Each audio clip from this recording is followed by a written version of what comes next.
pleasure to interview one of the master metaphysical teachers out here in the community, Dr. Delbert Blair. How are you doing, Dr. Delbert Blair? Well, Rich, I'm doing well, especially now that you're here and I'm here in your wonderful city that I've waited now, 14 years to get back to. Wow. So I appreciate you extending that to me, and it's an honor. Yeah, well, all right, well, we got a lot to talk about. You got the lecture happening tomorrow. Today we're going to do the interview today. Try to get as much information out the master as possible. Before we get started, I want you to show the people you have some information on the diodes. So I want you to show the people what particular information that you have that's extremely important for them at this time in their life before we get started. Okay, well, I appreciate the deference and respect. I'm not a master. I've never claimed to be a master. That's been a title sometimes it's been put upon me. But it's not a master. I can never master metaphysics, and that's the journey that I've partaken in this lifetime to understand metaphysics. You have masters around, I'm not one.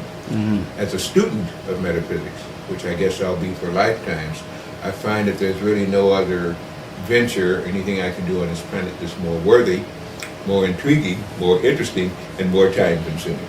So with that one, I respect you and respect me for saying that, but I'm not a master. I'm simply a teacher, teaching some, learning from others, and that's about it. On diodes, now we can definitely talk about that.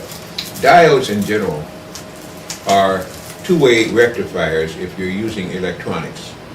Now most people get it confused because in electronics you have things that act as a capacitor and a channel which carry current.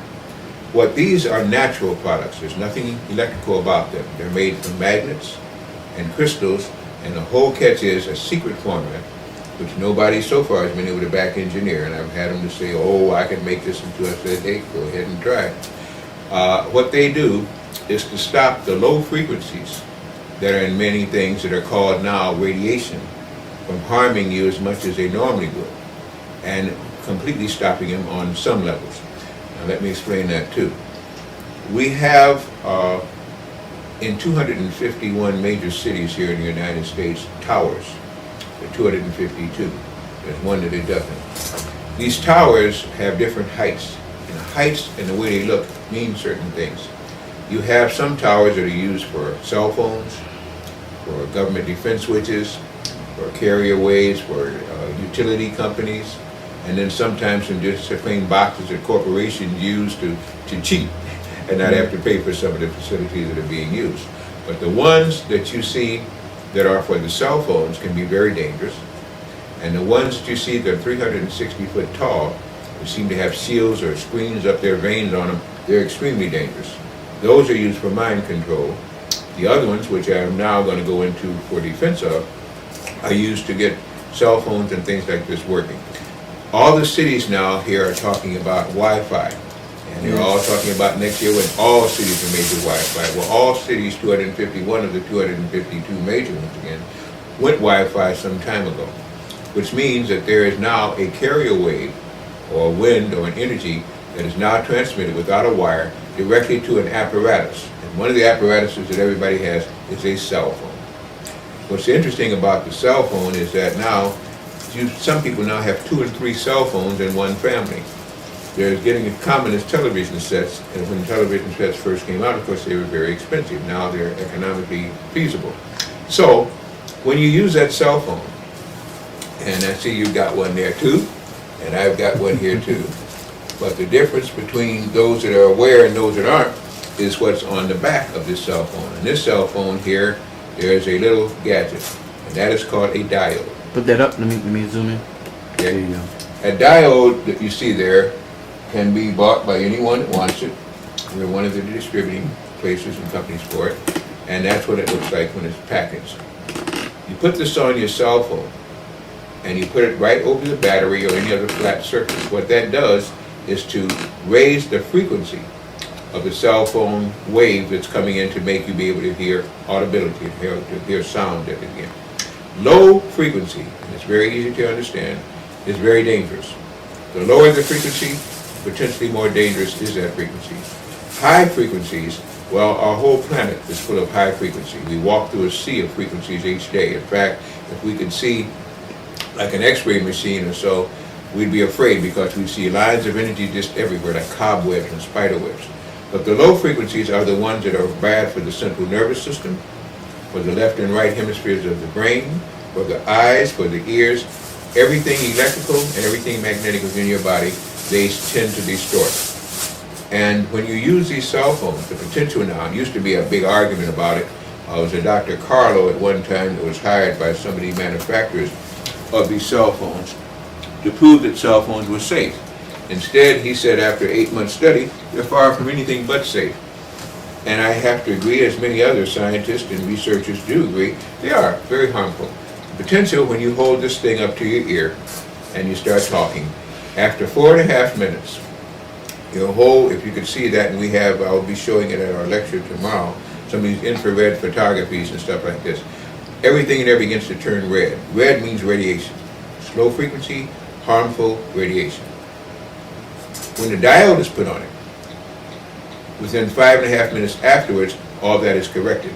And if you use a diode on a regular basis, it never starts in the first place, because what it does is to raise that low frequency to a frequency that is not harmful to your body. So in that sense, you say it's getting rid of radiation. Toward that end, we have 11 different kinds of diodes, because what we also understood, that particular device, and by the way now, they're not only making these cell phones now that you can talk on, but as you know, and you could probably tell me about them, play games on them, store material on them, get a whole codex list up in there. I mean, it's just now just like a walking television set or so. Well, they have something stronger than Wi-Fi called 3G network. Have you heard of that? No, I haven't. Yeah, so it's supposed to be faster and it's supposed to be more faster and more powerful than Wi-Fi. And that's already on the market? Yeah, so on the cell phones? Yeah, through cell phones, because I know they have it overseas where see what 3G allows you to do is it allows you to talk to somebody and watch them and look at them at the same time. Oh. You know, and they have that overseas. So, you know, now probably next year, AT&T offers it now. Other T-Mobile and them hasn't caught on yet. But what you'll see now is people talking on their phone while they're looking at the person that they're talking to. Yeah.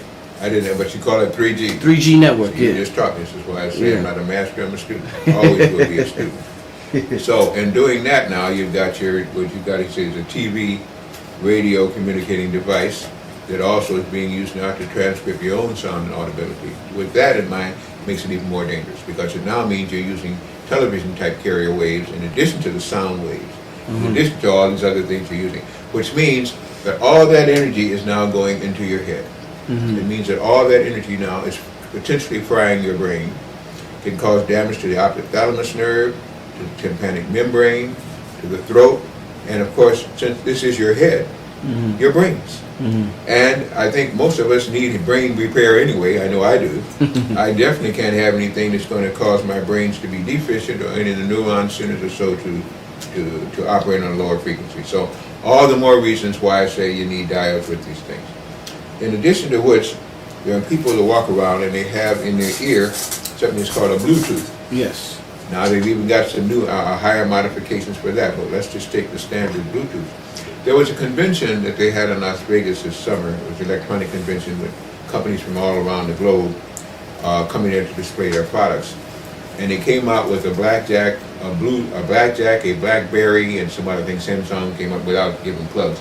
Anyway, these things are emitting up to 98 frequencies of modulation, or what they call megahertz.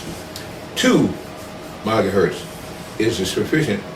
After 3, you begin to radiate yourself. These things generated 98, which means they're very detrimental. I'll be very nice with the choice of words. Very harmful to potential, and people don't have a clue. They just use them and put nothing on them. The diodes, again, as I say, boost up the speed of the waves, of the carrier waves. The faster the speed, the less harmful potentially to you, because the fast ones, as I say, we walk through a sea of that anyway. But because of that, the company had to make something called a Bluetooth diode, okay?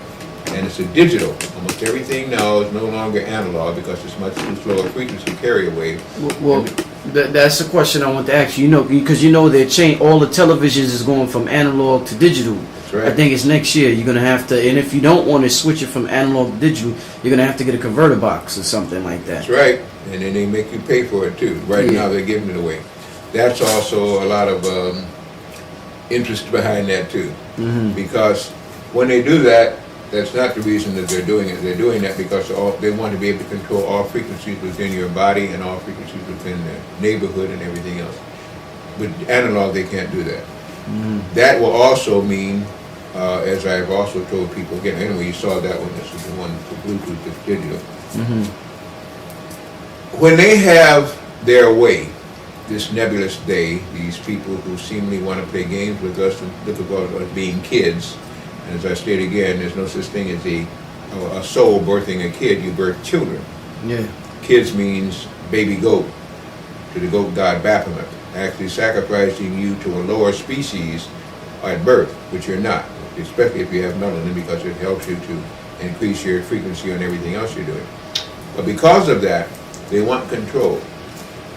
What happens now, when you use the cell phone, you never turn it off. You say, well, put it up like this, get ready to use it, dial the number. When they finish with it, they close it, or else they hit the off button and that's it. It didn't go off. It's constantly radiating you, and if you have it in your pocket 24/7, it's radiating you 24/7. When you have a group of people coming together with cell phones, everybody is equally radiating each other. That is a convention, rap concert, hip-hop, symphony concert, church, school, meetings of Congress, doesn't matter. Because these phones can't be turned off unless you take the battery out. Now pretty soon after next year, even that won't do it. But right now, if you take the battery out of the back, it's not emitting any kind of radiation. So when people say, I just turned off my cell phone, they didn't. At night, when you're charging it up, you're getting radiated.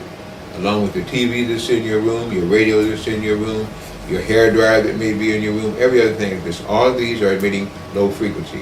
And low frequency, at the very best, using the best adjectives I can, is potentially extremely harmful to the human body and the brain. So because of that, we also had, with the company, what is called a slim pocket diode. This is the way it looks here. And of course we have a packaging in it again. Looks like a square peg of wood, a block of wood that's only about a ½ centimeter thick. It's very lightweight, but very protective. You put that one on the left side, one on the right side, and you're setting up now an energy field around your body that is protective. Of course, and people have said before, well, Blair, you said you can use one. Yes, you can. If you use one, put it on your left side. You said you can use two. Yes, if you use two, put it on your right side. But then I've heard you say, well, people have 6 and 7. Yeah, there's people that are smart and are willing to spend the money on helping themselves. You can't put too many of these things on you because of all these towers that are up everywhere, all these electrical and magnetic frequencies that are everywhere. You're walking through it each day. So the more you have protection to solidify your own body's electrical field and not have it tap just like a vampire would tap you, then you're protecting yourself. So you can't put too many on these bodies. Some people I know actually have 12 on them. And those are usually people that have studied this. In our group, I usually have about 6 on me at any time. Or, you know, it's just, anyway, the point is again, when you see something, if you were going to walk into an electrical field, like you have at some of these generator stations, as soon as you get there, because of all the wires and stuff, apprehension waves should run through your head. Uh-oh, what am I getting into? You can hear the hum there. You know that you shouldn't be around there too long. That's just sixth sense, as they would call it. Well, if you could hear the hum as you walk down city blocks, as you walk into shopping malls, it would be the same thing. And so for the wise, you try to protect yourself with that one. And what it does is two things. It either closes out your own electrical field, putting up a block for it, or enhances your own field to protect it from the other radiation that's coming in. It works the quickest way it can to suggest it. And then, of course, once you understand your body, your brain, your central nervous system, your limbs, your joints, your organs are at risk, then you have to say, well, what about my food? If you think about your food is really, in many cases, radioactive. Not only that, but it's genetically modified in many cases. And that's another story. If you wish in the interview, we can go there too, Brother Rich. But these genetically modified foods are also, in many cases, put in radioactive cans or given x-rays and stuff as the food is there. And so therefore, not only can they be poisonous to the human system, but they also can contain radiation. we have what is then called a diode plaque. This is just a picture generally of the diode plaque. You can see the size of it again. What I'm going to do is to also turn it around slowly, and you can see it's very thin. And on the back, it's more or less plain except for the seal of the company that makes it. This one you usually put like this on your counter or chopping block or whichever you happen to have, and you sit your groceries up on it. There's a picture there of the groceries sitting upon a diode plaque. I usually suggest 2 diode plaques because then if you have a shopping bag with 2 of them, you can put every content on there, and up to 18 inches above the surface of this plaque, things will take out radiation and nullify poisons. So you leave it on there 15 minutes at the least. Sometimes I'll leave it on overnight if it's an unperishable food, because again, you can't get too much of a good thing. Mm-hmm. In this case, you can't get too much of a good plaque. You take out poisons and toxins from your food before you eat it, and even after you eat it if you want. So that was then a diode plaque. Okay. I don't have with me a diode pad, but a diode pad is roughly about that long, about that wide, and about that thick, 1 inch thick. We have them thinner, but I like the 1 inches at least because I want more of the material within it. That's what you're supposed to sit on. You sit on that when you're sitting in front of a computer. You sit on that when you're sitting in front of a TV set. But mainly, it's for automobiles, trucks, cars, or things that work and roll on wheels. 18-wheelers, I've been talking a lot to some of the drivers and stuff, and individually they bought them. In fact, a brother has helped, with me and sponsoring me in here again, Brother Owen, can't think of his brother's name right now, Marvin Bowen. He's a driver, and many of the drivers, when you go over the road hauling, they're constantly in these big rigs, 18 wheels, and they're sitting up in the cabins of these trucks. When they're sitting up in the cabin of these trucks, you got a CB unit to choose from, you got a cell phone to choose from, you got global display terminals, contacting satellites. All of that is radio action being brought into the metal in that truck or the cabin. What happens is that after a length of time, and this goes with almost anything, once you turn on the ignition kicks in the alternator and you start getting radiation because that's a field that's set up by that motor. With all the new side impact laws for automobiles or trucks or anything, the government has said, everything must now be a solid weld, which means that all of that metal is welded together without any joints, without any rivets or anything like that. Now, you take that in mind and then remember that the seat that the driver is sitting in and the seat that the passengers may also share is now metal. All that radiation comes from the chassis into that seat, and what's sitting on it is sex organ. The first thing... real quick, that brings me to a question that I had written down. The hybrid cars. Could you go into that too? You know the new hybrid cars that they have out now? Some of them are coming out now. Yeah. Now, what's the deal with those cars? Well, before we switch that, let me complete this one very quickly again. Hear me. The radiation now comes into your body, comes into your sex organ, goes up the spine, goes into your head. And then you got a headset on, or you got a Bluetooth stuck in the ear, or you got some other thing that they call a little cord, a button, where the things, and this is where people think they're safe because now they got this button in the ear, but they got the real unit here. Well, if they can hear it, sound travels at 750 miles per hour. Light travels 186,000 miles a second. By the time they hear it, they got radiated 1,000 times. Just plain physical laws, if any of those laws adhere. So I'm simply saying again, now when you're getting inside of this, pretty soon you're in a Faraday cage. A Faraday cage is anything that has energy all around you of a frequency that can be harmful to you again, can be measured, and yet you're doing nothing about it. So this is why I tell people, at least buy one diode pad for yourself. If you don't like your passenger, don't buy anything for them. If you got a family, you need to have that in the back too, because that solid weld now, whether you're in a truck, a rig, or a car, you're getting radiated. And many of the things with men is causing prostate trouble. It's causing all kind of genital things. It's causing occlusions and growth to get into the veins that are leading to the sex organ. At words, it's bad for the spine. With women, it's causing a whole different thing. It works on the mammary gland, but it also works on the sex organ there too, and it dries it out. What it does again, it causes all kind of harmful things to happen there.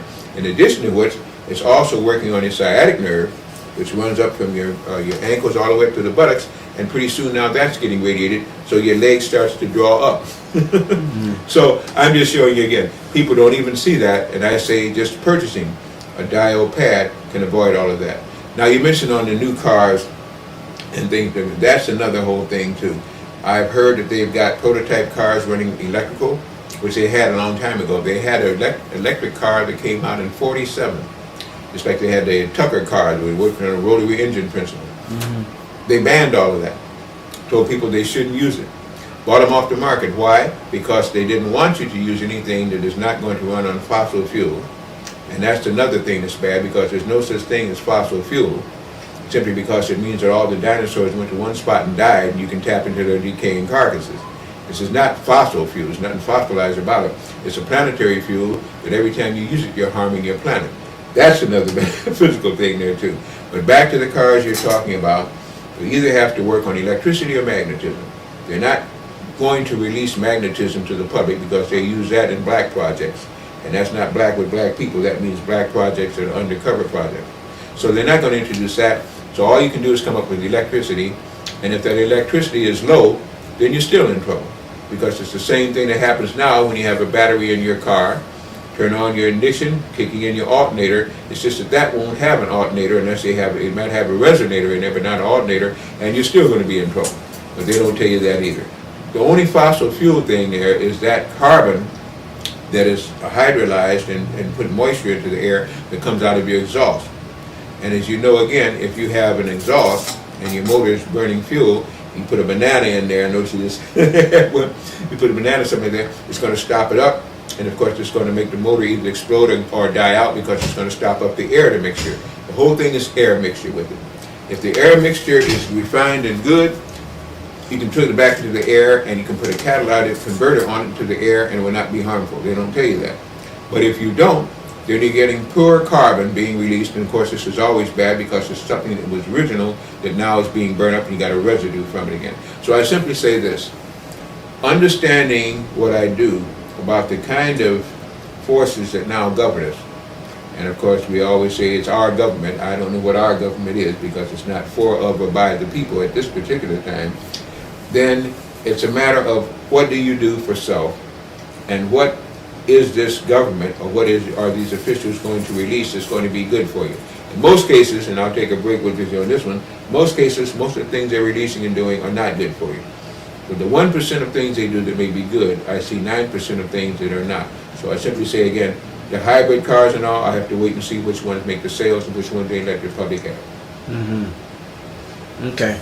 Now, I heard you mention before on ways to activate the right side of the brain. Now, the reason why I ask that is people are looking for, a lot of the questions I get on the street is things they can apply. Like they wanna apply what they learned. So everybody wants to tap into their psychic abilities. So a lot of the brothers and sisters on the street wanted me to ask you ways they could tap into the right side of their brain and use more of their brain potential. Well, to other brothers and sisters on the street, I wish that they'd come to some of my seminars, would buy some of the tapes, and I'm sure they will this one, or come out to invite me to their schools or their churches or places where they congregate and share the wealth. Because what I'm doing is to share some wealth now. It's information. Information is worth something. Now, if they are getting information that is worthless, then you don't have to pay for that. Usually that's what you get every time you open up a newspaper or turn on most of the radio stations. So without being mercenary, let me just simply say, I've been teaching how to do that for years. I have special courses that I teach. I have workshops that I teach, how to see the human aura, how to tune to your higher wavelengths, working with energy fields. All these are things that I've developed over time. Like anybody else that makes something, I made this, I make it up, and there are people that come to me for it. Now, past all of that, I will simply give one little hint as to one way that you can begin to do that. Everything that we do on this planet is of a low frequency. Why? Because our controllers made it that way. Everything that we want is on a high frequency. That's why when people begin to quicken, as they say, when they begin to speed up, when they begin to operate faster, things of a higher level operate fast. Things of a lower level work away or operate usually slow. So it simply means you're quickening your energy field and everything that your energy field goes through, which is your glands, your organs, your hormones, your body tissues, whatever it is. If it's quickened, it will operate better. Same thing with the brain. You have to do things to speed up the ability of those cells, those neurons, and those dendrites, and those axons to function faster. Easy to do with one thing, monatomic gold. There are other ways too, but I'm going to just give this hint out. There are methodologies even when you take the gold, but monatomic gold alone, when taken in the system on a regular basis, as long as you prohibit the use of these things that would slow it down, like drugs, like alcohol, like booze, like any other thing that's going to slow you down, like pharmaceutical drugs, most of them, 98% of them, are going to slow you down. Now, if you take it with the gold, you're wasting your time with the gold. Because the gold now is going to do one thing, try to nullify all the other bad things that you have in there, rather than building you up to a higher potential. So I say, first of all, don't even waste the money if you're going to continue to do those things. But I probably just lost half our audience. I don't care, because they don't need the gold, because they're misusing the gold. When you begin to take it and you're spiritual, and you want to set up a good body defense, you want to set up a good immune system, you want to speed up that brain activity, you take the monatomic gold. Monatomic gold means mono. People are understanding now that liquids are more easily absorbed in the human system than are solids. Say, well, so what? I knew that. Wonderful. But how many people know that there are three different forms of liquids? There is your colloidal, which is what you get in most liquids that you take. There's ionic, and everything we sell in liquids on our website is ionic. Even the monatomic, what we call the Miracle 2000, the Heart Miracle, it's ionic, which means it's more easily absorbed than even colloidal, because it's smaller. Smaller than both colloidal and ionic is monatomic. And if you had some of the powder that we have, or if you had the liquid, of course, if you had the powder, you hold up this high, it would never hit the ground, it just disperse. But it's very easily absorbed into the body, through the glands and through the organs and through the throat. And in using that, you now are raising your potential of your blood to 121 megahertz. 121 megahertz simply means this. If you could stay operating at 121 megahertz, you'd be a super person. Superman, supergirl, superboy, superchild, whatever. You'd be super, because you'd be rating at a height of speed that no bacteria, no germ could even exist in. First of all, you'd be germ and bacteria free. But because we usually cannot maintain it, we have to renew it each day. But each time we do, if you're trying to get in a pure diet, you begin to raise your own blood vibrations up and up and up. Most people can't get past 100. Bacteria and all can't get past 100. So if you have 101, 102, you're bacteria and germ free. So that's the difference in using one method for speeding up the use of the brain. Take monatomic gold, goes up to the hypothalamus where your pituitary pineal gland are in, helps to work again to the left brain, right brain, helps to get right and left brain entrainment, which means that they both work empathetically, sympathetically, and anytime you need to go higher, it automatically switches over. So that's the thing in using what we would call gold versus some of the other things that you wouldn't have. And then methodologies of study and meditation, that is what I teach, and this is where, again, in that methodology, you begin to transfer that energy yourself. Okay, now I want to jump around a little bit. We've got a lot of different questions here from different people. One thing seems to be a popular question. Where do we come from? Now, when you say black history, oftentimes people go as far as back to Kemet. Then they stop at Kemet. Some people go to slavery and stop at slavery. What is our history before we got down here to Earth? I'm sure we have a God. I mean, you hear brothers on the street every day say, yeah, the black man is God, the black man is God. What does that mean to you to say that you're God and you're more than just the physical shell, Delbert Blair? Well, for the rich, you are more than a physical shell, Rich Merritt. The whole point is that when you think you are something, you are. But sometimes we don't even give thought to what we think. That's what they call locomotor. Things done without energy. Things done that are just being done because, like your heart beats. Because if you took time to forget your heart to beat, you might be dead. So some things are done automatically.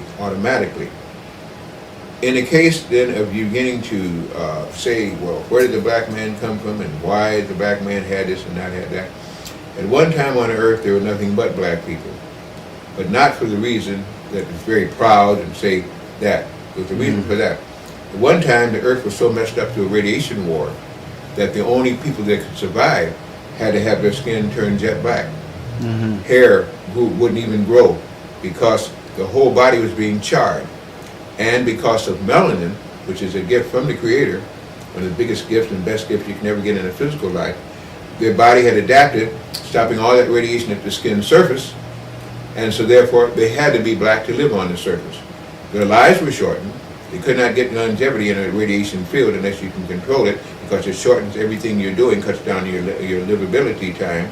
But at that time, after that great war and that great conflagration, that's the only thing to live on the surface. No, Original.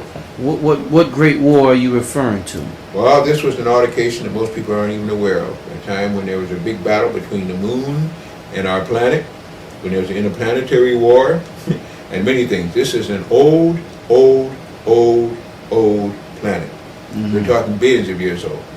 The scientists and geneticists now, and I think the anthropologists give it about 4.5 billion, or moon 5.6 billion, which lets you know that the moon rock is supposed to be older than the Earth, for those who think that the moon came from the Earth. But even they are wrong. In metaphysical study, and that means simply the books and the literature and the word of mouth is passed on from generation to generation, they say this planet was so old that it's almost unbelievable. But what is more current now is the planet is finally getting a chance to get out from underneath the psychological barrier and block. So, and back to your basic question, I would simply say that melanin, which makes people and things dark, because there's melanin in chlorophyll and in plants, there's only one magnesium molecule difference between human hemoglobin and plant chlorophyll. So the easiest way to help yourself is to eat green plants, and especially those that are not full of radioactivity and so like that. It simply means also that there is something that's been given to people on Earth, to creatures on Earth, and in this case to people who have an active melanin, which we now collected as a race. Black is not a race, white is not a race, yellow is not a race, and brown is not a race. And there are other races that have other colors in that too. We just haven't met them in general. So what you're talking about is people with melanin and the gift of melanin versus those who have very little. And there's 7 grades of melanin. Without getting into all the grades of melanin, the higher the number, the valence number, the stronger. And therefore, if you have a grade 7 melanin, you can adapt that melanin to almost everything you want to do. And it's in everything, including the brain cells, which then work even better. They talk about gray matter. It's not gray matter. It's actually black matter up in the brain in some cases. It's gray when it kind of mixes. Everywhere melanin is, the Creator is also. Simply meaning this, because it is like something that must come from what was nothing, or something that came from creation. You know, we say the Creator is everywhere. Now what are they beginning to find? Some of these astrophysicists and so on, geologists, they're finding dark matter. Well, the dark matter was already there, but our planet was so low in frequency, we couldn't even recognize it. Dark matter is just that. It is melanated matter. They're even finding black holes. And they're now postulating that everything that's brought into a black hole just absorbed. It is no more. There is nothing as no more, because the Creator always is. So therefore, you can't have nothing anymore. Hope I confused you with that one. When you draw things into a black hole, you're simply drawing it back to the original source. It's reconverted and set out at a different frequency. It comes out, but because of our low frequency, we can't see when it's re-emitted. So these scientists are saying, well, it's there, this is just, no, it's not. It's coming on a frequency you can't behold, which will be before this interview ends with you, Brother Rich. I'd like to kind of get into that to remind me. I'd like to close with that one, though, about our sun. But either way, for now, the black race of people were the only race of people that had to be turned black that could live on the surface of our planet. As you understand now, the lighter you are, the more you cannot live on the surface. You're exposed to sunlight without harmful radiation, melanomas, carcinomas, and everything else. It's still the same law. In order to take the rays of the sun, absorb them, and not let them harm you, you have to have melanin, which is a collector, a nullifier, a cancelator, whichever one you would. So when you're talking about now the races of man, you're talking about one thing. When you're talking about the races of human, you're talking about another thing. When you're talking about mankind, you're talking about another thing. It's just like the interposition of kid for child. And great teachers and people who are very smart still go around and use that stupid word kid. You don't have kids. Just like you don't have a master if you're part of the gods. If you're part of Godhead, you are God. But it's a matter of how intelligent a God you are, how ignorant a God you are. In summation, there have been races on the earth that have been green. There have been races on the earth that have been red. There are races on the earth that have been brown. And there are races on the earth that have been black. Each one of those is a grade of melanin. The only one that does not have melanin would be completely white. And that's when albino, when all the red blood cells are now dissipated, vitiligo is set in, or whichever again, it means that they carry very little of the melanin aspect, which means that they're very hard to be spiritual, simply because they don't have the direct connection with the Creator. The battle that was fought here between the moon and people on earth, debatable, but I believe it. I've read enough of the literature and to see that. I look at the moon, in which many people are saying now, these astrophysicists, these geologists, and these interplanetarians, and that's what I call them, that are now collecting these things and studying them, all are saying now, if we can believe anything they tell us, that the moon rock is 5.6, the earth 4.5, which means, as the ancient Native Americans have said, and some of the Dogons and Tuaregs and Sioux people have already said, there was a time when we didn't even have a moon at all. So if you want, we can go into that part too, but up until that time, you have to simply say, black people came about living on the surface of Earth because they're the only ones that can survive and be anyway human and intelligent by doing so. Mm-hmm. Now, you mentioned the Dogon. Could you tell me something about Sirius? Because the Dogons say we come from Sirius star system, right? Well, that's what I've heard. Uh-huh. Now, what's that about, the whole Sirius constellation?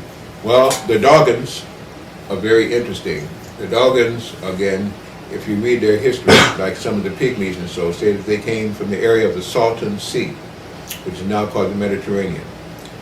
They say that there was a great battle that was fought up there. That's one of the last kind of conflicts that we've had here on the Earth, on that part of our Earth, there in what we call Kemet now, or what they call Africa now. After that battle was fought, they had to leave. They left because deserts were formed. At one time, that part of Africa, Kemet, Kibu land, Kim, whatever you want to call her again, had no deserts. Those were fertile plains, very vibrant, forest and verdancy, streams that ran to the Nile. This is when they first built the pyramid. And that's another structure. In fact, you will find that the Sphinx again is even older than the pyramid.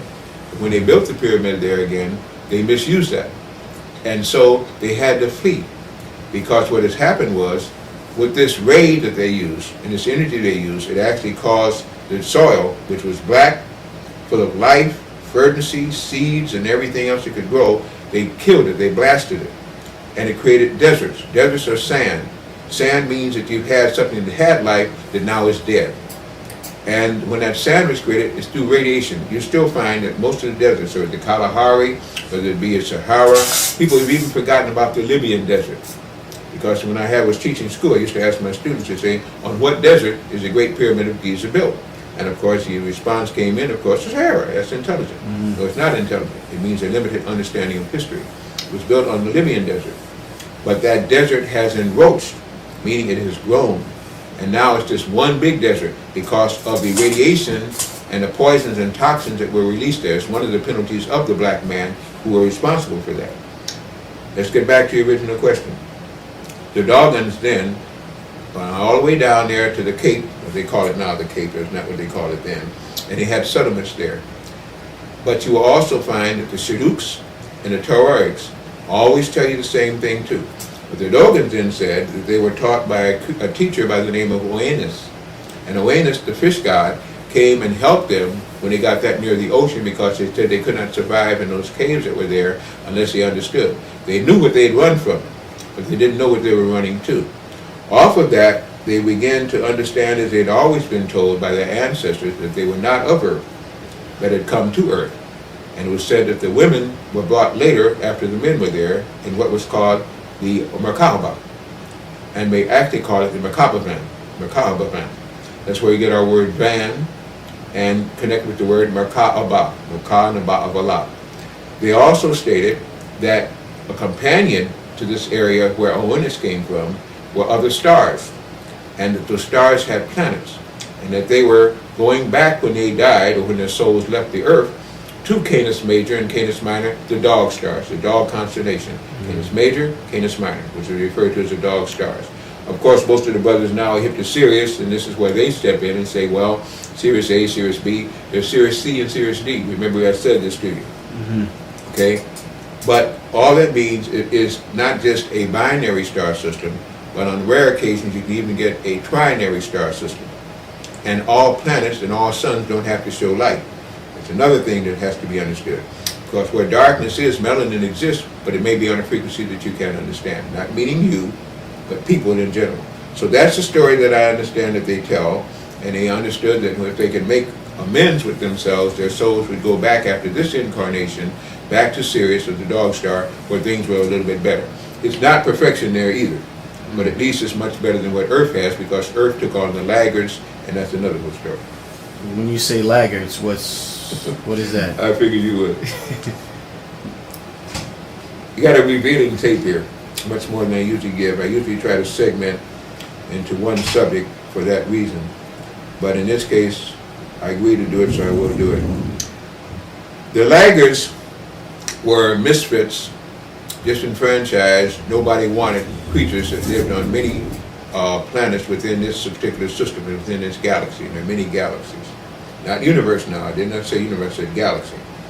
And it was decreed that this planet, like 21 other ones, or 22 in fact, was to be like a I can't call it a zoo, like a hotel with many complexes. It allowed different creatures to come together on one planet. That's why on this planet you have all kind of animals, birds, fish, people.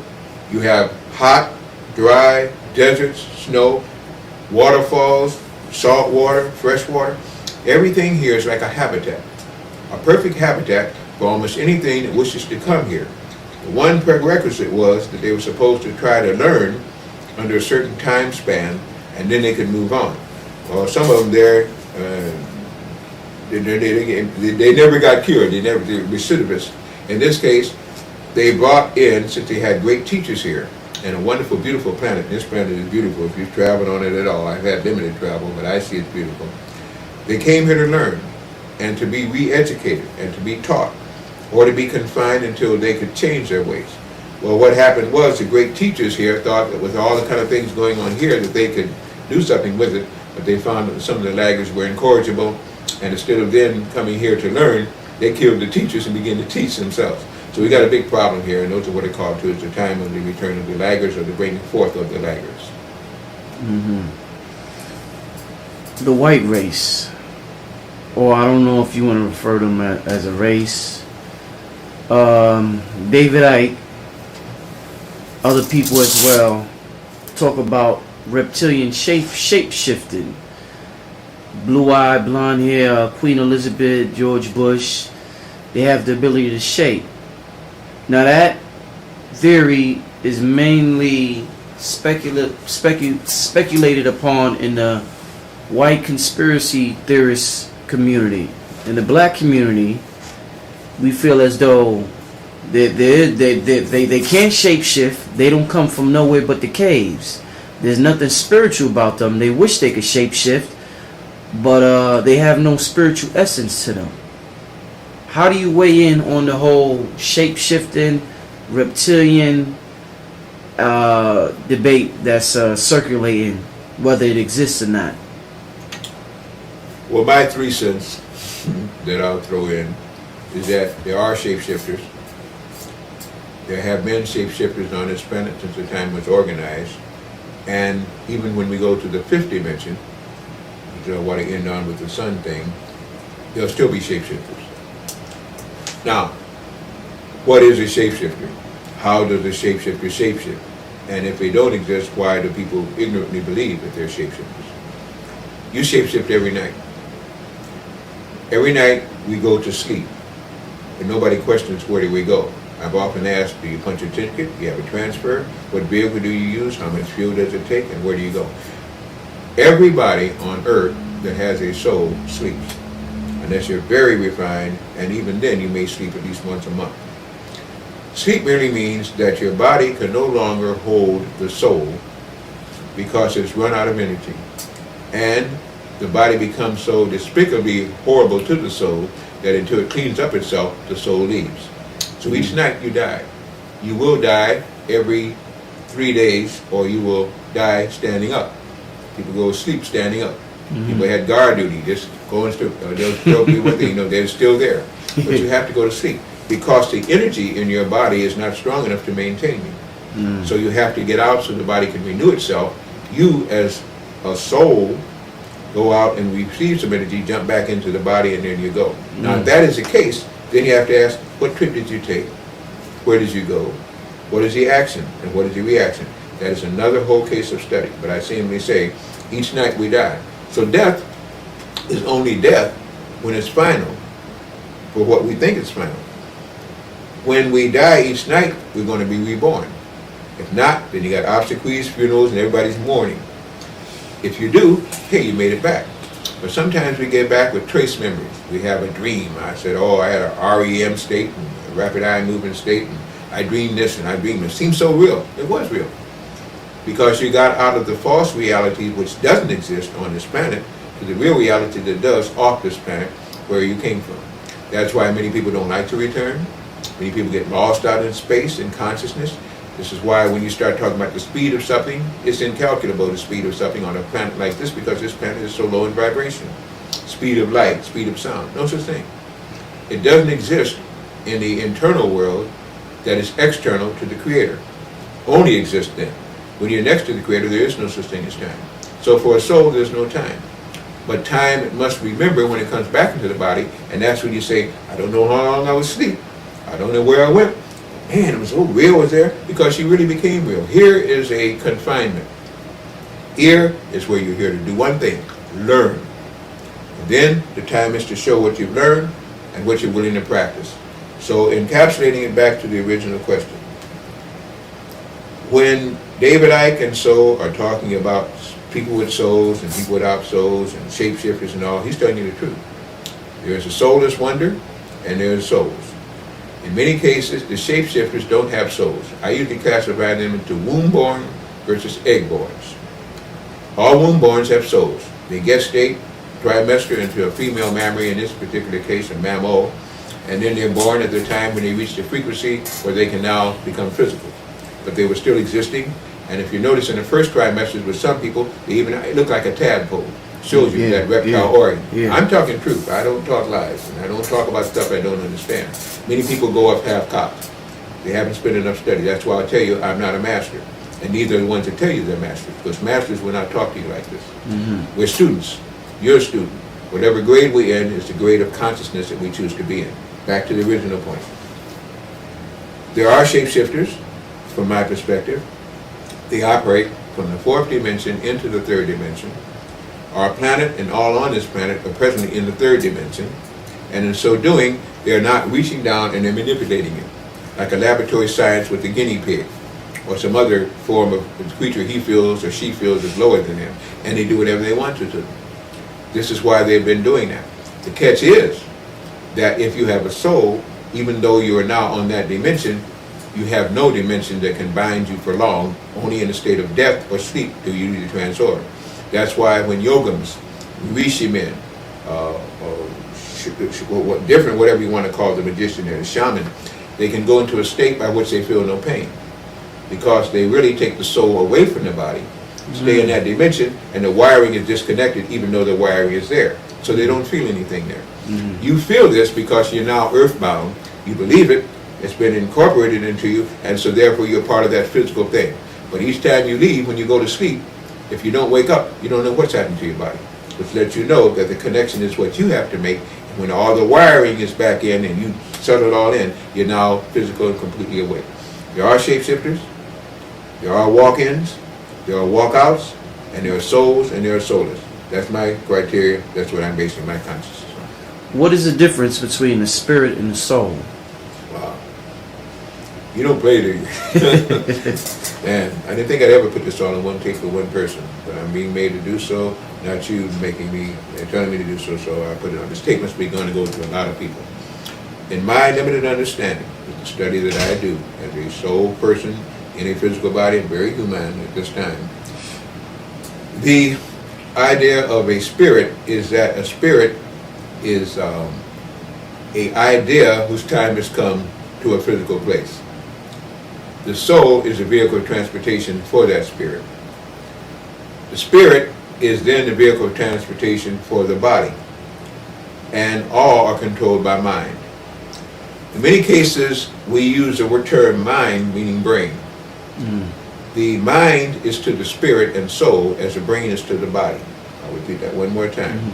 The mind is to the spirit and soul as the brain is to the body. A vehicle which lets you wire in all these things and let it function on a frequency, because everything must have an energy source.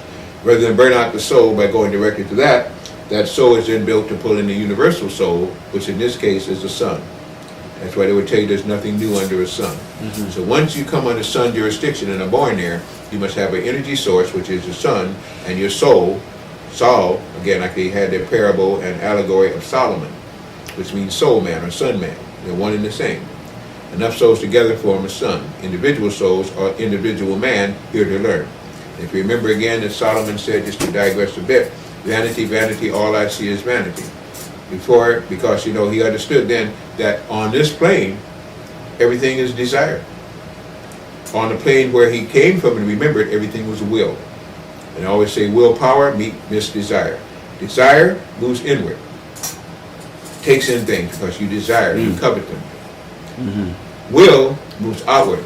You command them, you demand them, and you are part of them.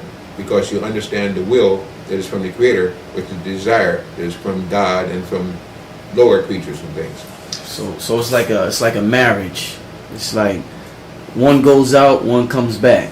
A symbiotic relationship, simply meaning everybody benefits from it, and everybody's supposed to learn from it. In many cases, we no longer benefit. In many cases, we're incapable of learning because of the drugs we take and the poor teachers that we have. Incapability is something that can change to capability, but you must put the will to do so. Like you seek, others don't seek, you'll get, they won't. Now, you have the man, you have the woman. From what I understand, in the spirit realm, we are one. We're androgynous. We have both aspects within us. When we come down to the physical, we separate. And during the course of our lifetime, we spend our life trying to find the other side of you. Man primarily being electric, woman primarily being magnetic. Together, I guess we're electromagnetic. We complete.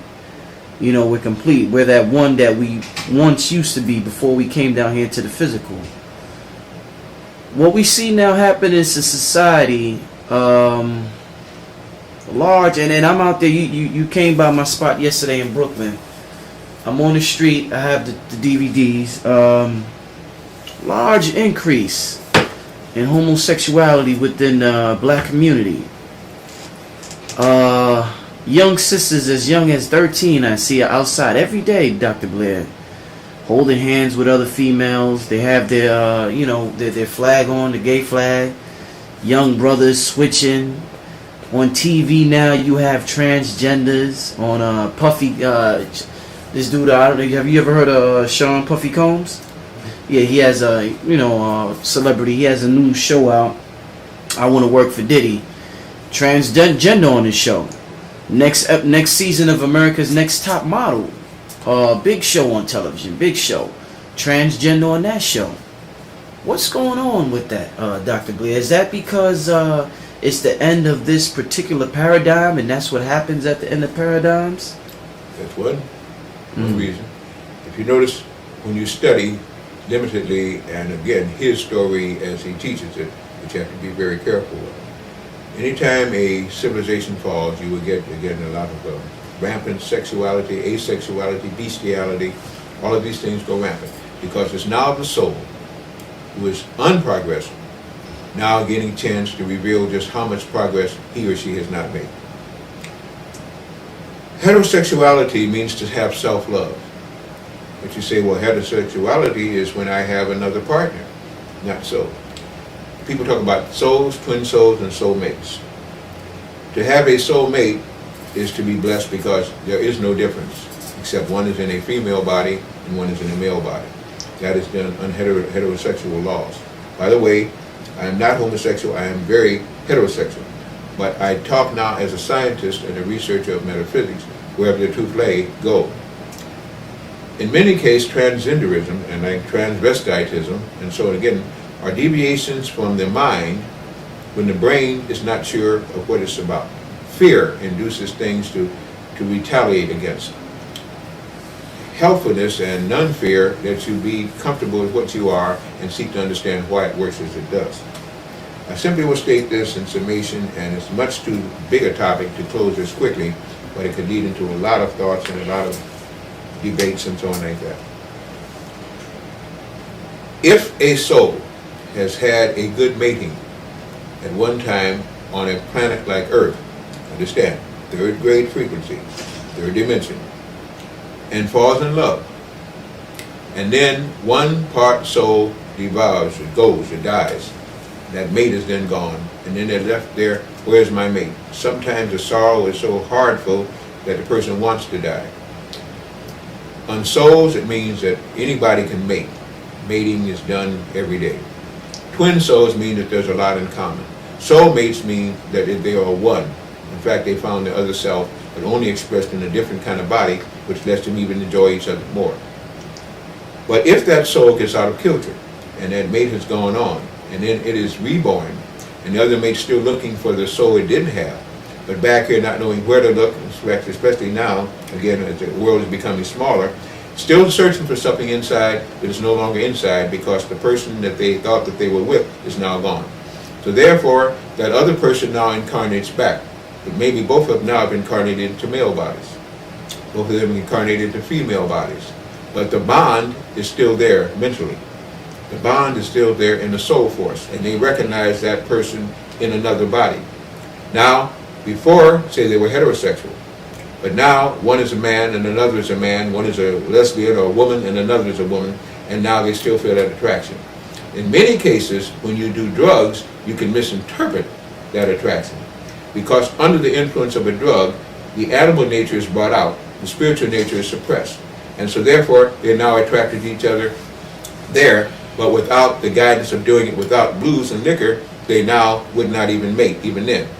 So now you're finding a free soul in a planet that is now quickening, that is now able to express it as they see it. And so therefore they search for their opposites in any sex, in any body that it's in.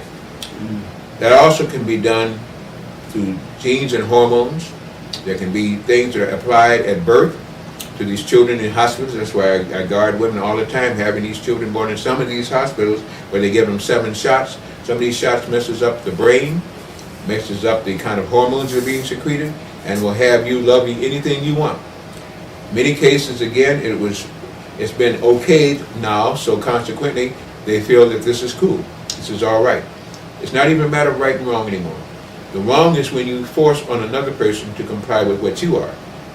The right is when you do it freely, and therefore nobody's forcing you to do it. Many of these people are souls searching for souls. Many of these people are drug influenced. Many of these people are encrypted. And all these things go together at this time. It will straighten itself out. Because if you notice again, it used to be in the past, those that were very messed up sexually became so ravishing and horrible that they called it war. Those that had afflictions, Napoleon, a couple others, they would begin to be homosexuals only because they wanted to inflict pain, simply meaning that not do you inflict pain if you're homosexual, they lashed out at the world mentally, and it became a physical debarkation into what we call wars. It's a very complex situation, but I gave you 4 different examples of how it can come about. Interesting. Okay. Yesterday while we was outside, the brother Rashid, A.A. Rashid, big ups to him, he asked you about the Mars connection. Now, I mean, for years and years, since I was a little kid, I mean, this TV and this white boy, he's been infatuated with Mars. Is there life on Mars? Is there life on Mars? We're going to try to go to Mars. They got the rover out there. They got this. They said they found a face in Mars. What's going on in Mars? Are there civilizations that exist in Mars? And can he go out there? Or can we go out there? Under a sun, all planets are hollow, or else they could not have a sun. Under a moon, they better be hollow. Because without that, if you had a solid and a hollow, you'd have clashing and stuff like this. Each planet is a classroom. There were actually 13 classrooms in this cycle at one time. The term triskaidekaphobia, the fear of the number 13, comes with sole recollection of a planet, Maldek and Maluna, that destroyed themselves. And that fear is carried on. Any planet that's hollow, any life form that's advanced will live inside, not on the outside. You're limited, and the age, what is called EXD, EXD, and age transmutes to a person, or translates to a person who lives on the surface, because you're exposed to too much radiation, the planetary radiation plus the sun radiation plus the moon radiation, and you will die. You cannot have longevity on the surface of a planet in a physical body. But if you go inside a planet, the atmosphere inside is more cloaking, much more magnetic, which leads to longer life. People get taller and so on like this under a magnetic field. In summation, living on the surface is almost condemned to death, and the disease of age takes place. The cells will wear out because there's too much harmful things there going for them to maintain and grow stronger and longer. Inside, giants can live because now instead of your life force being taken away, you're cloaked in magnetic field, which leads to stronger growth, leads to longevity, which leads to better usage of everything you have. Because we're all individuals in bodies learning. On the surface, age takes place. So, I say all that to say, if you're looking for intelligent life forms, you look inside the planet, not on the surface. The intelligent ones have had wisdom enough to go inside and become wise, live long enough to have more wisdom and exuberate that inside. On the surface, it's a temporary thing. That's what it's supposed to be while you're here to learn, and then you decide what you're going to do. On Mars, there are melanated people living inside of that Martian atmosphere. The movies have tried to show that when you had some of the honest producers, the people who wanted to tell you a story, to tell it in the cloak form, like the Spielberg and Lucas and their series, they would tell you again in their own way that they're inner Earth beings, exterior Earth beings, and astral beings. Either of these is a way to live, but it's on a different dimension. It's on a different vibrational rate, same third dimension. So, inside of Mars are said to be black people. I use that collectively because there's no such thing as a black race. Melanated people, they look a certain way. And the best way I can describe how they look would be what we call the Olmecan statues that you see everywhere. That's what they were taken from. They were from the people that came from Sirius by way of Mars that came here. In many cases, those were the Martians. That's why they're now trying to hide that fact. That's why they don't want to show you that the face on Mars is of a Negroid-looking woman. I have to use Negroid. We're going, Caucasoid, Anthropoid, Mongoloid, all this kind of thing.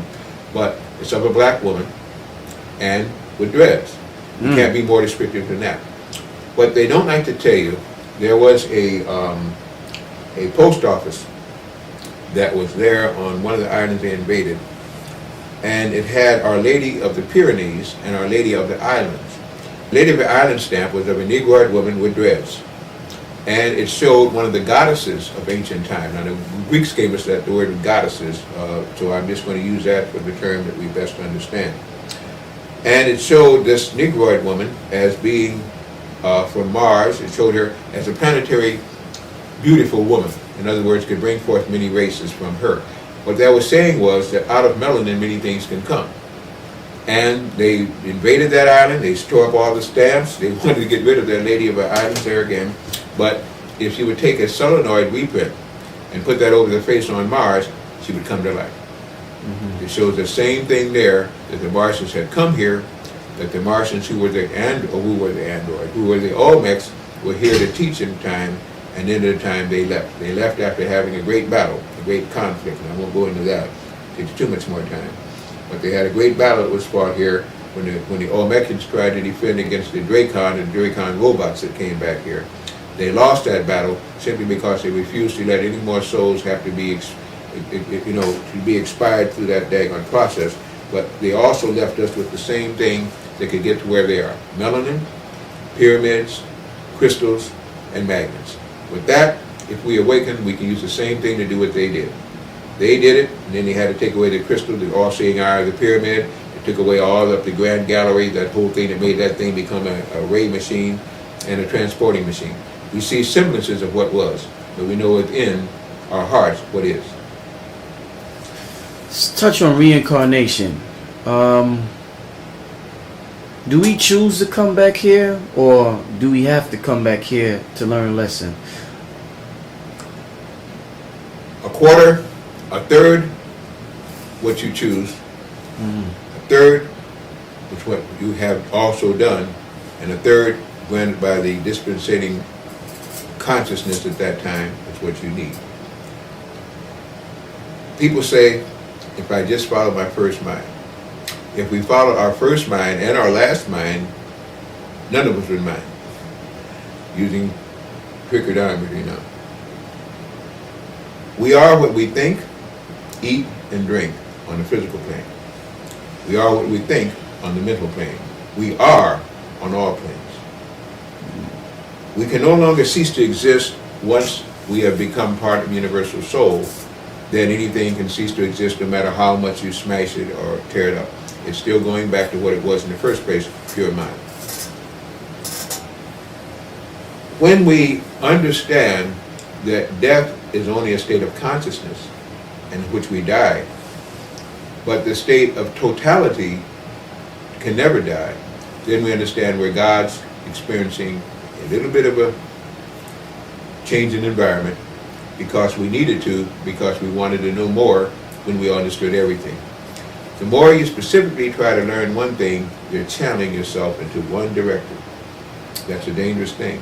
Because we're all comprehensive, we should always be trying to understand by expanding what we already have, rather than getting one little facet and concentrating upon it.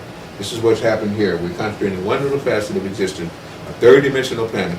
Got so transfixed by it that we let those who we should be teaching teach us, taught us to use bodies, jump into them, forget where we came from and who we are. There's now the problem.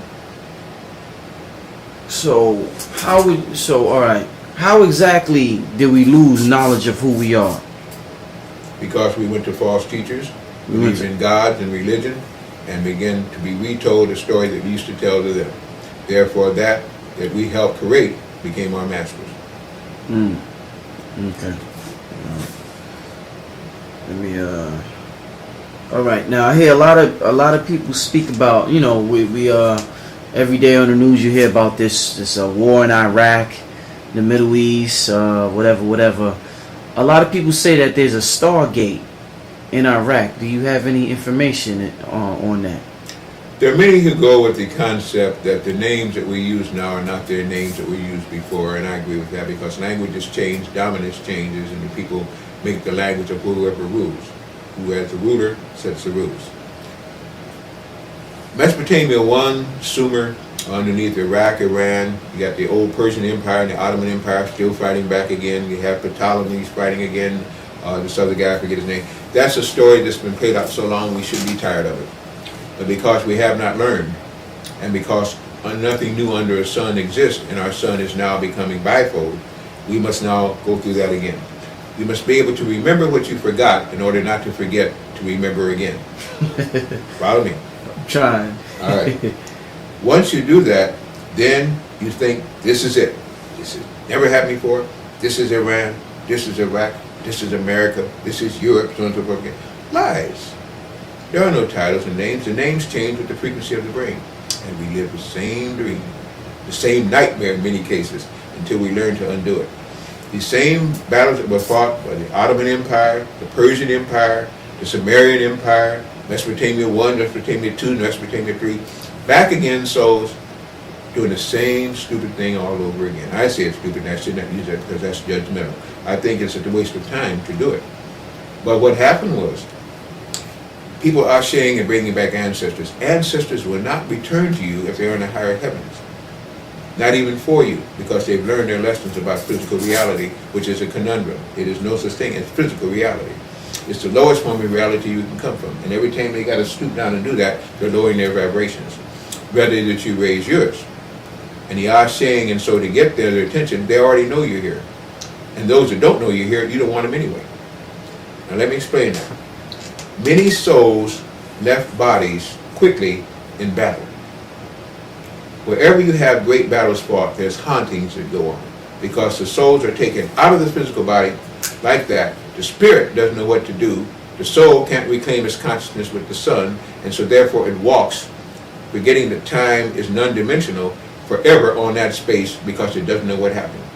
Every time you relive that in your consciousness, you're contacting them in the highest plane and giving them the courage and energy to relive it. Let them move on. Other than that, because of this Draconic influence, that battle will be fought over and over and over again, because that's what the Draconic reptiles want. Because if you get past that, you'll go to the 4th dimension, up to the 12th dimension. Only 7 dimensions in this part, but there seem to be infinite dimensions otherwise, and you're still caught up there. They can feed off of you, literally and figuratively, off of your blood empire, like a vampire, or physically misuse you, as they do, because you're allowing that. Progressed souls go through this incarnation, and then they learn that was a mistake. Mistake because they needed to know. Once you need to know, why do you have to keep reliving it? It is the Draconic influence that causes us to relive these things, changes our minds, make us forget, and we still live the same battles, just to make that even more direct rather than figurative. It is my understanding, limited as it may be, that from roughly about 67 to 89, what they want to call indigo babies and souls were being born. The indigo children were those that had been killed, maimed, horribly slaughtered in wars, that were anxious to come back and get it on to do something about it. They came back to fight or flight. Flight meant they would take somebody else out with them, or they're going to fight. They came back to get it on. What did they do? The Draconic souls who operate on a higher frequency in the main, the 4th dimension, knew this was going to happen. So they set traps for those souls. And when they came in, and they knew they were here to fight them, they made them think they're supposed to fight an enemy over in Vietnam, an enemy over in Korea, an enemy in the Persian Gulf. Give them false analogies as to reasons for that to happen. And then they went off and they did what they wanted to fight. But they did not fight their enemy. They fight somebody that their enemy told them to go fight. Never realizing the mistake they had made. And then, and I know people, a lot of the hip-hop guys are going to get pissed at this, I'm sorry, they even fought the air. You're talking about, sure, when you have venom and unqualified channeled energy to release, you do it that way. But what are you doing? You're fighting the spirits of the air around you, the sylphs. You're fighting your own inner consciousness. You're fighting your own animal instinct and the animal brain that they put these on these bodies. What are you fighting? Why are you so angry? Directed anger can be much better used than through physical usage of it. That's what you call focused thought, whether it be for good or bad, it still works. But that way, they then put them in uniforms, told them they were all one, go fight a common enemy. The enemy was unseen, but they gave you a mortal enemy to fight. Now, that's past now. Because you see, you had those from those other empires being born into different bodies, and they had told the same thing. So then they had you fighting each other like children under reptilian control, and that's what we were. Now, you're having crystals being born. Whole different ball game now. The planet is going to higher frequency. So now these crystals can come in. They weren't fixing to come back in then because they're advanced souls. Now with these crystals, they're born with eyes wide open, with spines erect. They're born with knowledge and understanding and wisdom. They can work with animals and insects. They can work with vibrations of the air. They can work with fire, water, all the elements. And they can even work with the mothers while in the womb and the fathers out of the womb. They are a very advanced type of people. They're not here with hate. They're here to understand what makes for hate and how to change it to love. These are the children now will be given the energies and powers that we say we want but don't qualify for by our very actions. What are they doing to them? Trying to give them 7 shots at birth, including hepatitis C, trying to give them booster shots, give them all the pharmaceuticals, PHARM, okay? 7,000 pharmaceuticals things in Merck's Index, United States Dispensary of Pharmaceutical Medicine. Give them all these drugs to lower their vibration, and even still give them half a chance. Their metabolism is such they will still try to get rid of those drugs.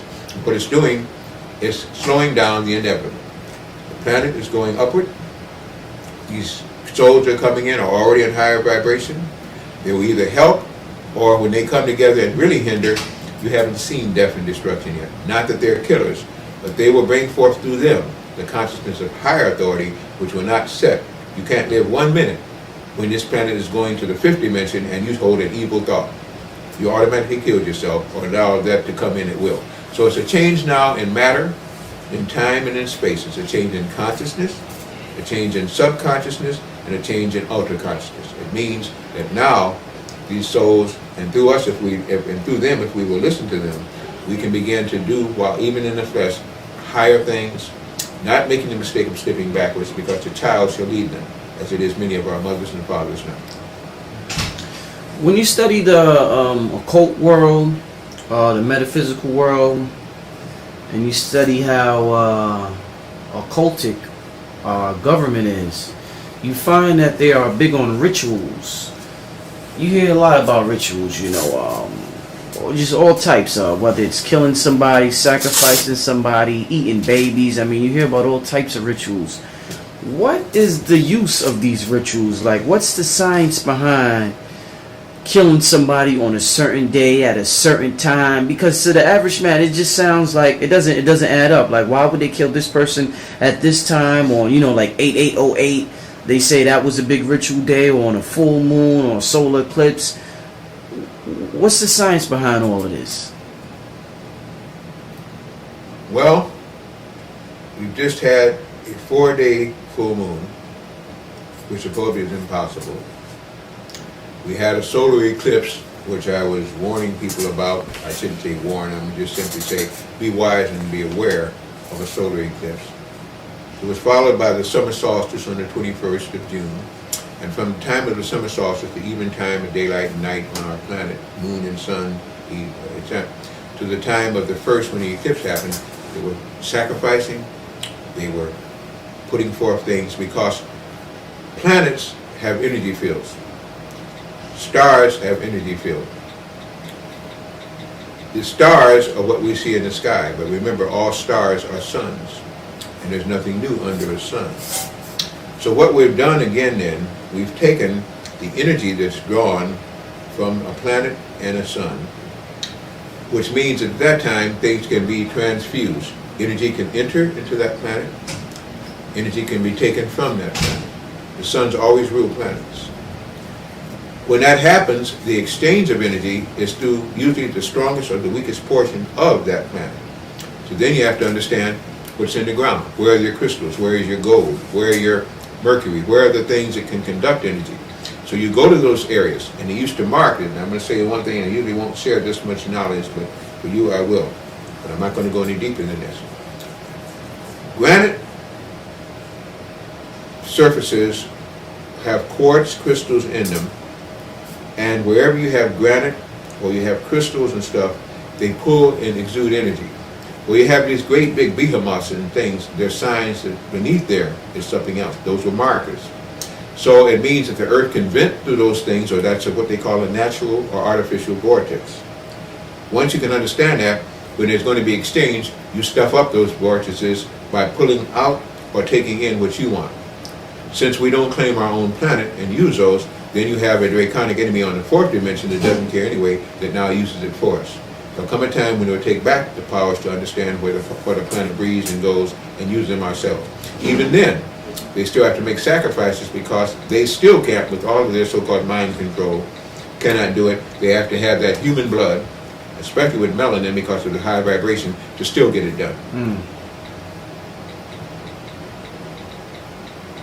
No, good. I was just listening. Well, I'm pretty much complete with that. Okay. It is the use of magic, M-A-J-I-K, that helps things to understand energy centers, where they're located, what draws them in, as I say, crystals or iron or magnets, whatever it is. And by drawing that or exuding that, they can begin to pull in the energies they want and control what else comes into the planet. The planet is receiving 7 rays all the time minimum. But what ray of life that comes in that we should be using, these draconic individuals have now used magic to channel only that they want us to get, and even have the nerve now to pull from you that other higher source, or to make you get rid of it yourself. Now this draconic race, force, or whatever, you keep mentioning this, that they exist on the 4th dimension and they come down to the 3rd dimension. How did they come about? Why would the universe create this draconic, this evil energy? How did this evil energy come about that's constantly trying to suppress us? When the souls left the mind of the universal prime creator, they took on self-analysis. And that they knew when they were combined with the all, they then forgot when they became one soul. And that's what's called the journey of the soul. Then, in not understanding that whatever you think on the soul plane exists, they begin to think, well, what is the opposite of all this? Because all this is going like this, what more is there? They begin to give energy to what more was. And created in their mind everything. This is why they tell you to guard your thoughts closely and be careful what you ask for, because you might get it. Those are sage ideas. Most of these ideas that you see reduced to one-liners have taken in a lot of thought. It took a lot to be able to say those kind of things. You have in Ephesus, we war not against prince and blood, but with flesh and blood, but against principalities and evil in high places. Those high places can be government. Those high places can be seats of councils in higher dimensions. But when you war against them, you must understand that you now have created a war. Once you leave utopia to find out what's outside of utopia, you may find it. And many souls have done just that. Therefore, they gave energy to their mortal enemies, those who have no souls, because they were waiting for souls to get weak enough so they could take in the bodies that they left. When you have perfection, why do you seek more? But the questioning under the sun is that you will. And most of us do.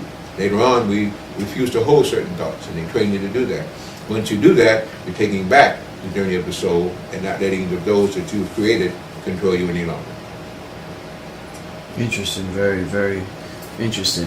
So this draconian energy, is it always, I mean, like, you see what we're going through now, we're going to go through it quicker than things will get better down here on Earth. But let's say 100,000 years from now, are we going to be going through the same thing down here? Years mean nothing. Time is nothing. It's what is learned that is different.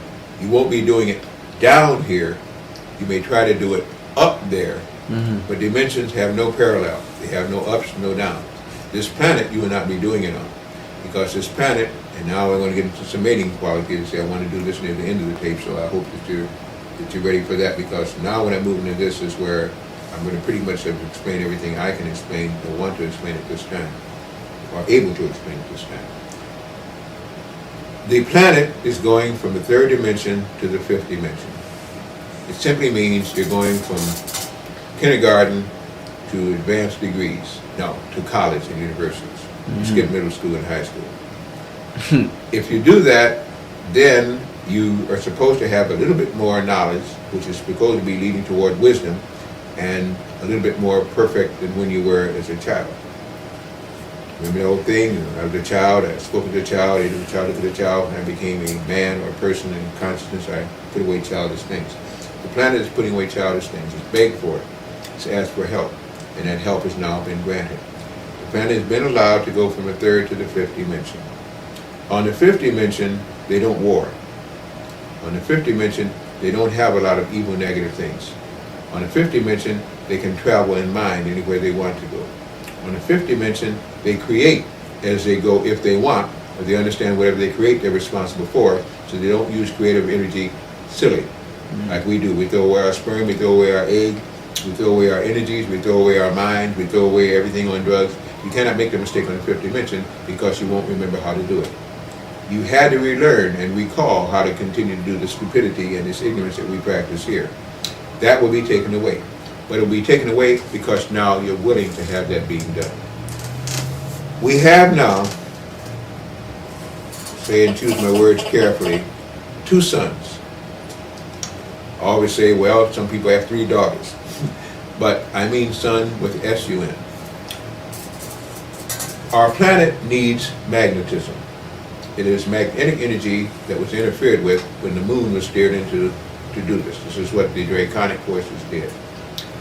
Under the moon, things don't go right. In fact, original sin was the moon. That was the name of it. Sin. It's called in sin.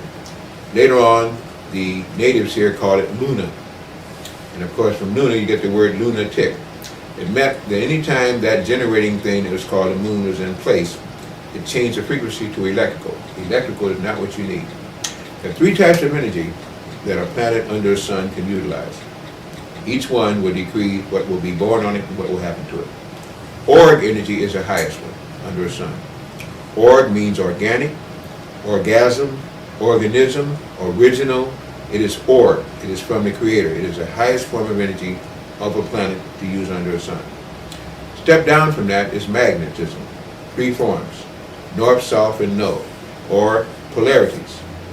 The null in there is where all these wonderful ships operate on that people don't believe in again, because it nullifies everything else. And in the null void, you can go to higher or lower.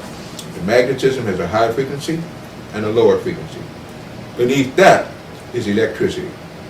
We're not only now operating on one of the lowest principles to still operate on, but the lowest part of that, extra low frequency. I have a tape out called Elves, not Elves, are killing you. Extra low frequency, elf waves, not elves, these what they call gnomes and trolls and things like that in the inner world, are killing you. Extra low frequency can give you nothing of value. It takes everything of life force from you. I have a presentation while in town, I hope I can even give it, we'll find out, called Life Force. Once you get to that kind of operative level, you're so low in frequency that everything that's a higher plane almost you forget or you can't even channel to handle. To get that done, the earth started crying out and said, enough. I've gone through this. Earth is a being. By the way, a planet is a life form just like you. Like life forms live within and on you, you live within and on this earth. This planet got help from the Creator, from the Creator gods, from the Universal Prime Creator, and was given the dispensation to have a second son be brought in here. And a second son is now brought in here. I don't know when this tape will be shown, but tomorrow as I speak to it, I'll be getting into that even more so in a lecture that I'm giving, thanks to you brothers bringing me in. But on this frequency of Earth, the magnetism is what was asked for and given. So another sun came in. It was first seen. It was seen about 2002. It actually came in 1999. That's when they started this big diversion, which they now call the wars that were fought because of supposed 9/11, another big tragedy that never should have been, really didn't happen the way it was possessed to happen anyway. But from that, it was seen at that time, but people didn't believe what they're seeing because they were distracted. Since that time, it has ceased to exist. It exists now on a magnetic plane, and not everybody can see that. There's certain little tricks that you can do to see it, which I'm not going to give on this tape, but there's certain ways you can even see it, or you can photograph it. Normally we don't see it because the frequency is of a higher magnetic order. At times to time, under certain things that they've done to our Earth through chemtrails, we get a glimpse of it. But the energies you can feel. Magnetic energy is restorative, balancing, healing, helpful, positive. That energy now is flowing throughout our planet, and it's causing people to be restored, to be balanced, to begin to think deeper, to be more spiritual. Electricity is what they're putting up with these towers, and that's one of the things I talk about, the towers of terror. These towers where we started our whole conversation earlier, thanks to you, Brother Rich, that are causing the frequency of Earth to remain low and trying to stop it from going high.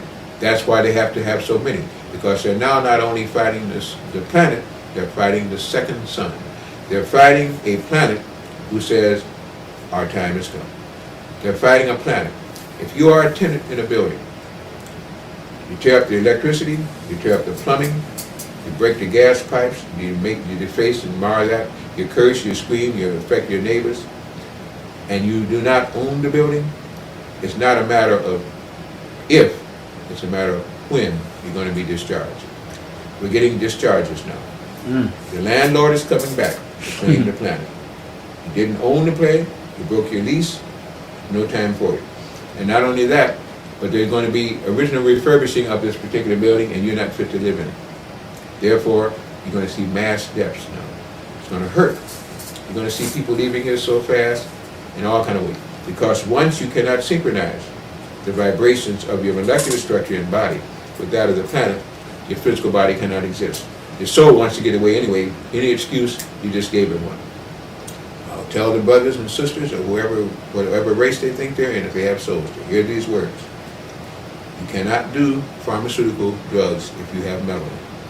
And the better your grade of melanin, the stronger your vibration of melanin, you can't even play with it. You play with it, you die or get sick. Because death is dis-ease. This eases is imbalance in the magnetic field. Easement is when, it's like an easement you take property with. Diseasement is when you get one out of line. Our planet seeks balance. You must seek balance. And you cannot get balance through pharmaceutical drugs. You are herbalist, you do seeds, you use roots, you use leaves, you use sunshine, you get natural fermentation. When you do the drugs, and if you notice now on these commercials and advertisements, they'll tell you use this particular drug to get this results. And then in the background, it takes them a whole 2 minutes to tell you all the side effects that are happening. Yeah. They're telling you the truth. But even so, if you're already doing the drug, you will not hear the truth because you're living a lie. When you live a lie, you will hear the lie. Your vibrations are what you create within your mind. Now, you must go back to natural. You must use focused thought. You must use magnets. You must use gold. You must use diodes to block these other things to give yourself a chance to even get the power in you to pull down the higher resources. We have a second sun. It's magnetic. Our planet is more and more becoming magnetic each day. That's why the poles are melting. Everything materialistic is dissolving.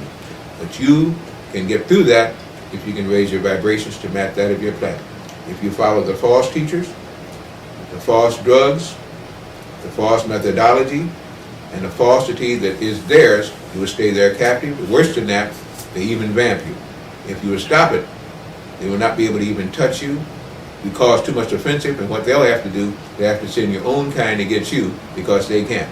And they have many readily people that come to soldiers and policemen and everything else and take you out even when they can't. So you never see them because they work on the mental plane. When you see them, they will now be transforming. And that's what the Ikes and so are trying to tell you now. They now will not be able to hide their shape any longer because the magnetic field will make them not possible. They can't live on the fifth dimension. A quickened soul can. Real quick, Dr. Blair, for anybody who's watching this tape that may not have heard you before, heard a lot of metaphysical speakers before, I want you just to give a brief definition of the word frequency, because we've used this word a whole lot during this interview. So can you just please explain what does, people here, they understand it, but they don't understand it. So could you just say, like, you'll say frequency of vibration a whole lot during your lectures. So could you just give a brief definition of, what those mean? Frequency is one thing, vibration is another thing, resonance is another thing. I said org, magnetic, and electrical. Resonation is the resonation of everything that exists, that is organic. Magnetic is vibration. No, magnetic, it's vibration. Frequency is electrical frequencies. This is why they say the frequency of this and that. Each one of those is a different rate of vibration. The original vibration would be what would have an organic energy, which is everywhere and everything. That's why we're people eating organic food, looking for original man, having an orgasm, creating a life force into this planet. Each of these things is a rate of vibration that is higher than the other. Complete understanding is to use those vibrations as you would. You become what they call then a ruler and traveler on the stars, using the Merkaba. Mer-ka-bo-van-ba-van. Simply meaning the vehicle of transportation of light. The Ka and the Ba, the spirit and the soul, in a vehicle that can move. Once you can utilize all these frequencies and vibrations and resonances, you can travel anything you want, and anybody you want. And stop off, get off, spend some time.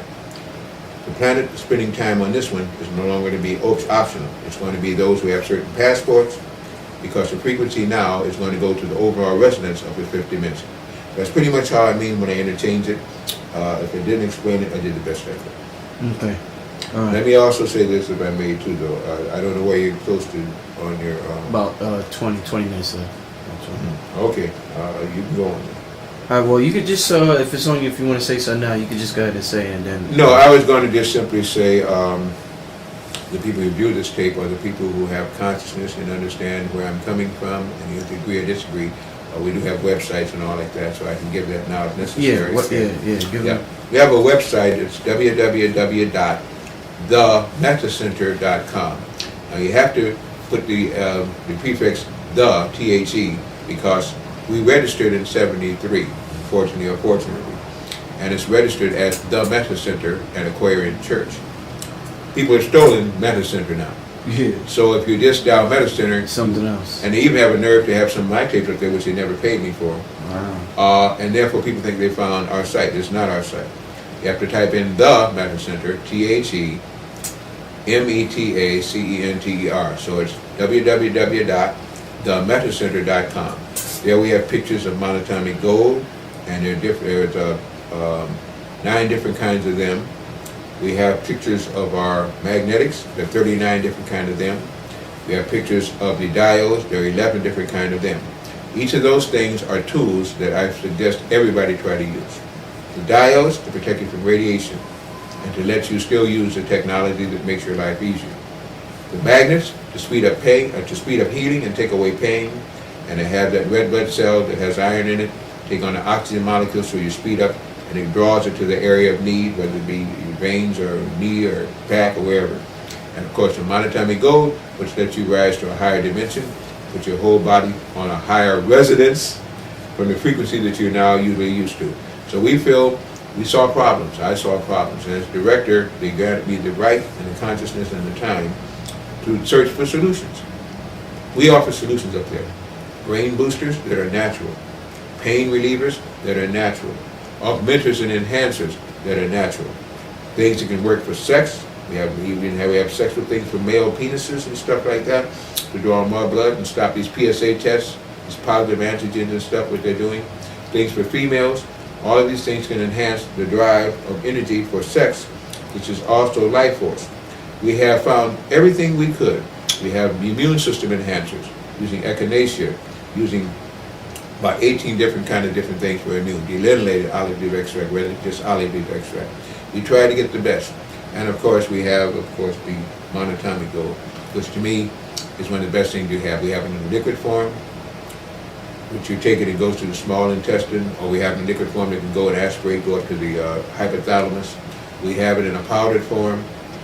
The powdered form is the best for psychic ability. It'll help you to dream in color, even help you to astral project in three days' time, in 3 nights' time, if you would.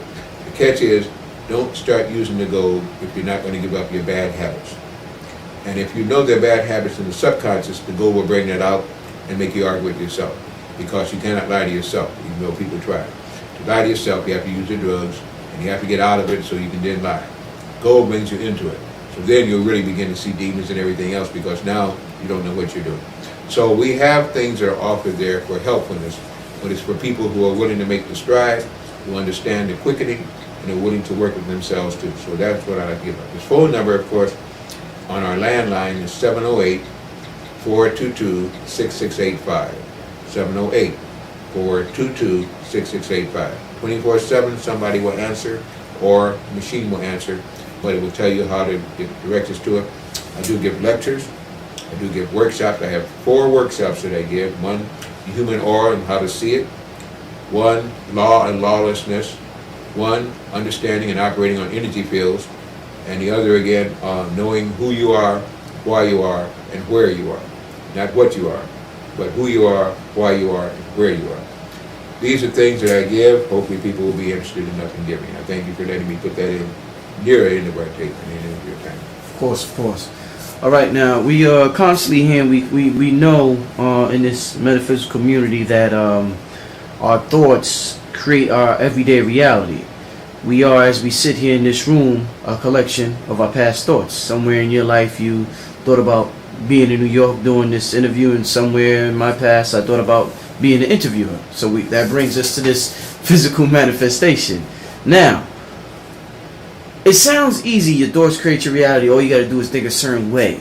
But for some reason, people aren't creating the reality they want at all, brother. People are creating havoc. They're creating the depression, worrying. I'm sure nobody wants to be worried about bills. And if your thoughts create your reality, a person's like, well, why I still got bills? Why I still got to worry about these bills every month? Why I'm late on this payment, late on that payment? So what are some ways that we could work on controlling our thoughts, because if we don't control our thoughts, somebody else is going to control it for us. That's what they got the commercials, the TV for, and all that. So what are some ways we could control our thoughts or to have more mental clarity to create the reality that we truly desire? The bills are going away because the economy is collapsing. The debts are discharged right and left in bankruptcy. You have banks and bankers discharging their debts, going bankrupt, forming the next week another whole bank, took all your money, created another bank. They tell you you can't. You have no indebts. You're indebted only because of the consciousness on fiat, what they call paper money, which they don't even believe in.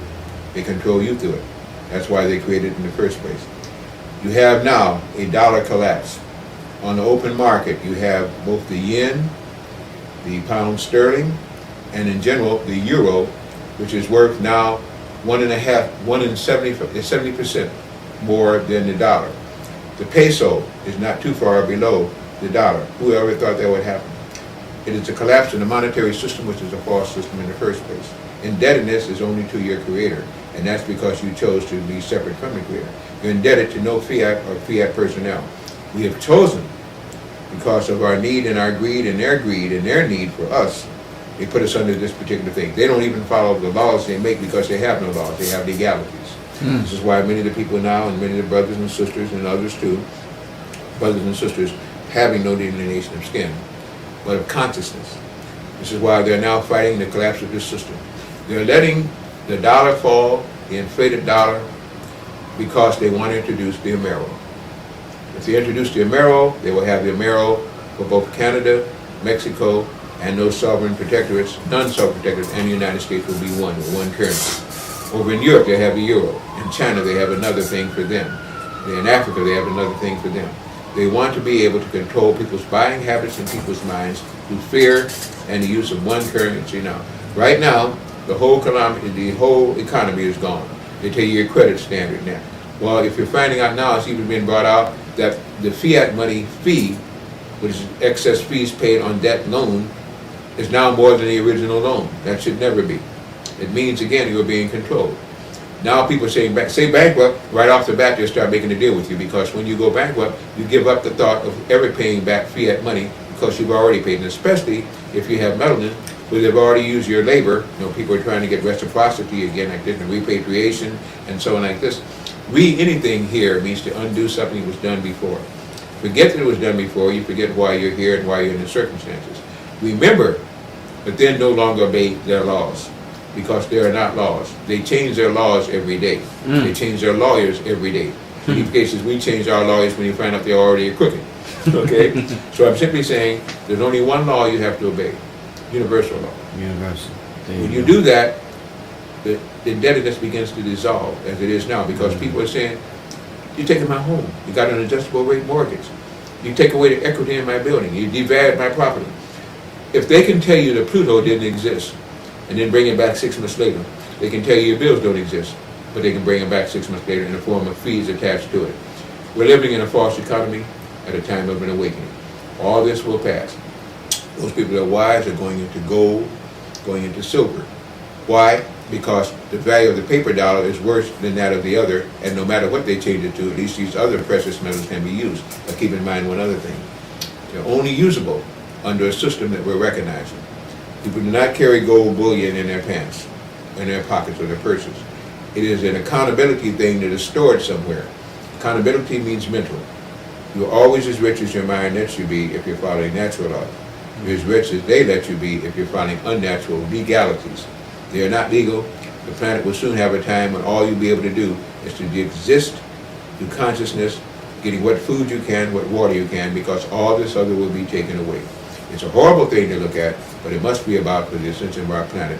And this is why we're seeing all these things going through now provincial that should not even be. Interesting. Very, very well put, I must say. Thank you. Okay, so before we close up, is there anything additional you would like to add or to say to the people that, will view this tape?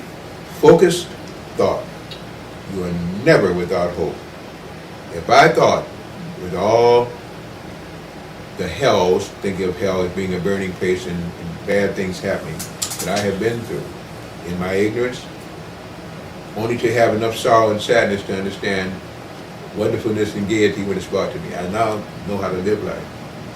I had to learn that your loved ones, things that you relish and so can be taken from you, but your thoughts can never be taken from you. Now I've learned how to enjoy life. I've learned how to get rid of some fears. You say, how can you say what you say? I can't say anything more. They took my wife, who was very much in love with me. They took my money, which I have a lot of, but could have had, trying to save her life. And I understood that money is a thing and a tool. Happiness cannot be bought. If a soul brings you happiness, be happy. Don't ask what will happen tomorrow if they leave me. Live for that day. Each day that you live and renew, you bring forth more of the same thing that you're now used to. Each time that you fear it, you're putting a cloud over what is already happening to you. I'd say focus thought. If you focus your thought, each night before you go to sleep, don't just go to sleep. It's like a precious vehicle that you take into a bad neighborhood, leave the keys in the ignition, the doors unopened, and walk away. Tell yourself what's going to happen to your body. Demand as a God to the universal crime creator, your Godhead, that this be given because I am aware, and my demand is only what I can pay by honoring you, by understanding that I am a child, but I'm still seeking help. And then see what happens to your life. Things change as you change. Focus thought now.